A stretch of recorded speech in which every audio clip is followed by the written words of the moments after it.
Welcome to Kenton's videos. Enjoy the video. In this video, I will explain how to make a loading screen in Adobe XD. First, open Adobe XD and create a new artboard for your loading screen design. Consider the typical screen dimensions for your target device, such as a mobile phone or tablet.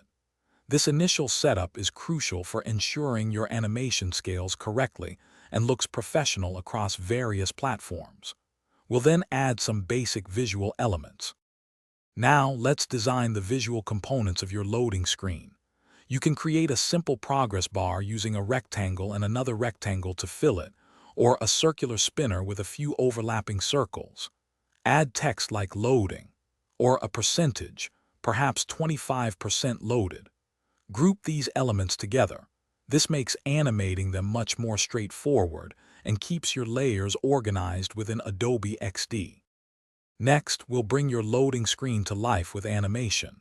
Duplicate your initial artboard to create a second state. On this new artboard, modify the elements to show progress, like extending the progress bar or rotating the spinner. Use Adobe XD's Auto Animate feature to transition between these artboards. Experiment with different easing options and durations, perhaps a 0.8-second transition, to achieve a fluid and engaging loading experience for your users. Finally, it's time to refine and export your loading screen. Play through your animation in preview mode to check for any glitches or areas that could be smoother. Adjust colors, perhaps using a brand-specific hex code, or fine-tune font sizes for readability.